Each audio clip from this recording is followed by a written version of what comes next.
السلام علیکم۔ یہ ریڈیو پاکستان ڈیرہ اسماعیل خان ہے۔ اسد الرحمان سے مقامی خبریں سنیے۔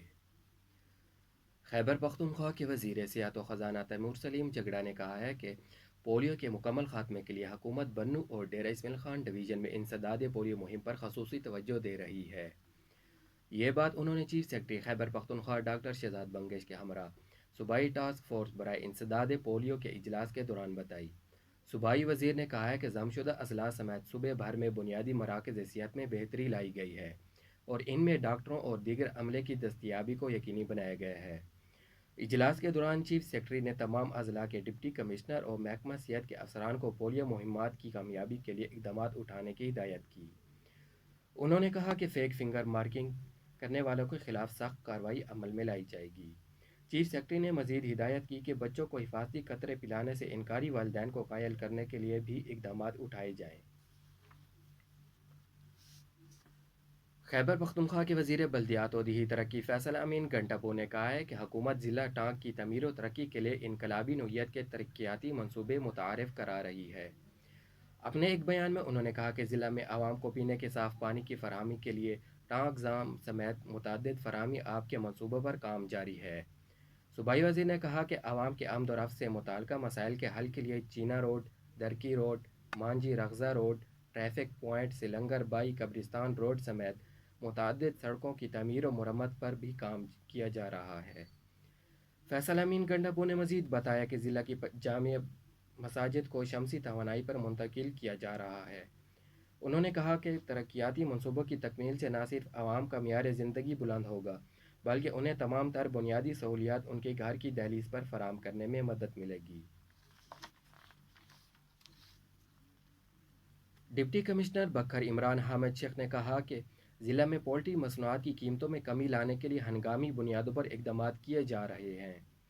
مقامی پولٹری فارم کے مالکان سے ملاقات کے دوران انہوں نے کہا کہ ضرورت اس امر کی ہے کہ پولٹری مصنوعات کی زیادہ سے زیادہ پیداوار ضلع کی عوام کے استعمال میں لائی جائے تاکہ مقامی شہریوں کو ریلیف دیا جا سکے۔ ڈپٹی کمشنر نے کہا کہ ضلع میں پولٹری صنعت کو مزید وسعت دی جائے تاکہ پیداواری صلاحیت میں اضافہ کیا جا سکے۔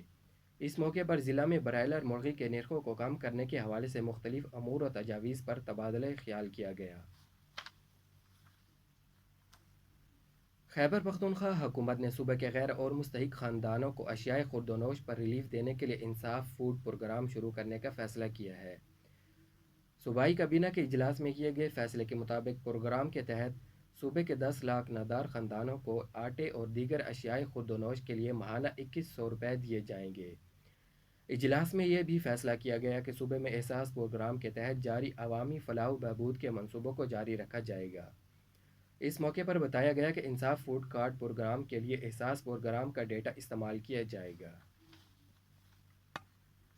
District emergency officer rescue 1122 Dera Ismail Khan کمال شاہ نے ریسکیو ٹیموں کو جنگلات میں لگنے والی حادثاتی آگ اور متوقع سیلابی صورتحال سے نمٹنے کے لیے الرٹ رہنے کی ہدایت کی ہے۔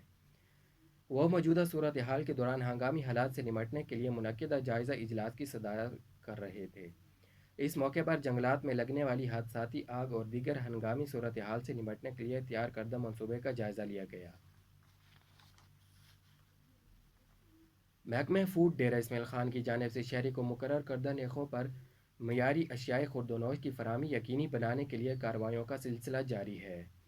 محکمہ کی طرف سے جاری اعلامیہ کے مطابق اس حوالے سے ڈیرہ شہر میں دودھ فروشوں کے خلاف کارروائی عمل میں لائی گئی، جس کے دوران قواعد کی خلاف ورزی کرنے والوں پر 25,000 روپے کے مجموعی جرمانے عائد کیے گئے۔ محکمہ کی جانب سے عوام کو اشیائے ضروریہ کی قیمتوں کے حوالے سے شکایات سٹیزن پورٹل یا ٹیلی فون نمبر 0966928027 پر درج کرانے کی ہدایت کی گئی ہے۔ موسم محکمہ موسمیات کی پیش گوئی کے مطابق آئندہ 24 گھنٹوں کے دوران ڈیرہ اسماعیل خان، بکر اور ٹانک میں موسم زیادہ تر خشک جبکہ وانا میں جزوی ابر آلود رہنے کا امکان ہے۔ ڈیرہ اسماعیل خان میں آج کم از کم درجہ حرارت 29، ٹانک میں 30، بکر میں 25 جبکہ وانا میں 21 ڈگری سینٹی گریڈ ریکارڈ کیا گیا۔ اسی طرح ڈیرہ اسماعیل خان میں آج زیادہ سے زیادہ درجہ حرارت 42، ٹانک میں 41، بکر میں 37 جبکہ وانا میں 34 ڈگری سینٹی گریڈ ریکارڈ کیا گیا۔ ڈیرہ اسمیل خان میں سورج آج شام 7:09 پر غروب جبکہ کل صبح 5:15 پر طلوع ہوگا۔